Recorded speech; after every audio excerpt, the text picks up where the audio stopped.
আসসালামু আলাইকুম বন্ধুরা, সকলে কেমন আছেন? আশা করি সকলে ভালো আছেন। আমি আল্লাহর রহমতে আপনাদের ভালো আছি ইনশাল্লাহ। আজকে যে বিষয়টি নিয়ে আপনাদের মাধ্যমে উপস্থিত হলাম সেটি হলো শত্রুকে কলিজা বান মারা। শত্রুকে কলিজা বান মারা, যেটা শয়তান ফিতনি চালান বলা হয়। শয়তান ফিতনি চালান, যেটার মাধ্যমে শত্রুকে কলিজা বান মারা, যে কবজটি আমাদের স্ক্রিনে দেখে আপনারা বুঝতে পারতেছেন আসলে যেটা কতটা শক্তিশালী পাওয়ারফুল, যেটা আমি আপনাদেরকে বুঝাইতে পারবো না। আপনার যে শত্রু আপনার ক্ষতি করে, যে শত্রুর জন্য আপনার অনেক কষ্ট হয়, চলাফেরা সব কিছুর দিক দিয়ে ক্ষতি হয়, ওই শত্রুকে উচিত শিক্ষা দেওয়ার জন্য, কলিজা বান মারার জন্য আজকে আমি আপনাদের মাধ্যমে যে কবজটি নিয়ে আসলাম।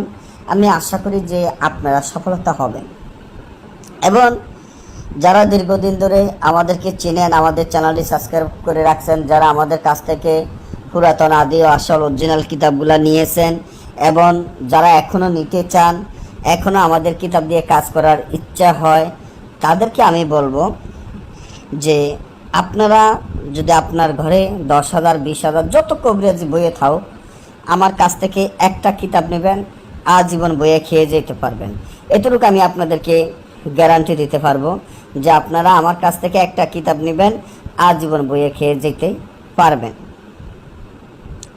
তাহলে আপনারা যারা আমাদের এই তাবিজটা ব্যবহার করবেন, শত্রুর জ্বালা বাঁচতে পারতেছেন না, শত্রু আপনাদের এত বেড়ে গেছে, শত্রু নাই এখনকার দিনে এমন কোনো লোক বলতে পারবো না যে তার কোনো শত্রু নেই।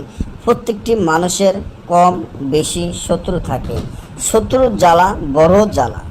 এই শত্রুকে আপনি শাস্তি না করা পর্যন্ত আপনাকে শত্রুর শান্তিতে থাকতে দেব না।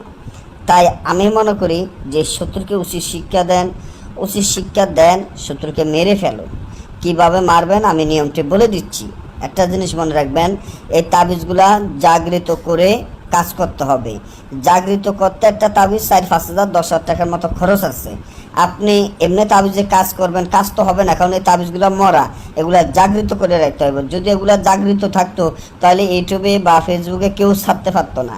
তো এগুলার জাগৃত করতে হবে মন্ত্র দ্বারা, এবং এগুলা জাগৃত করতে যে দ্রব্যগুলো লাগে, ওই দ্রব্যগুলো আপনার 5-10,000 টাকা খরচ আছে। আপনারা এই তাবিজটির যে দ্রব্যগুলো লাগবে, দ্রব্যগুলোর মাধ্যমে তাবিজটি জাগৃত করতে হবে।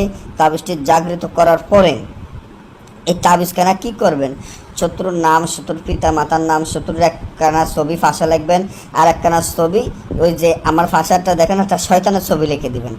দেওয়ার পরে এই কাফানের কাপড় উপরে লিখতে হবে, কিন্তু লেখে এটারে আপনারা কি করবেন, উলঙ্গ অবস্থান রাত 12টায় চিতায় বা কবরস্থানে দাফন করে দিবেন। তারপর দেখবেন শত্রুর কলিজা বান পরে মারা যাবে। তবে আমাদের অনুমতি নিয়ে কাজটি করবেন। আপনাদের যে কোনো কাজের, যে কোনো পরামর্শ, যে কোনো সমস্যার জন্য আমাদের স্ক্রিনে দেওয়া নম্বরে যোগাযোগ করবেন। সবাই ভালো থাকবেন। আজকে এই পর্যন্ত, আল্লাহ হাফেজ।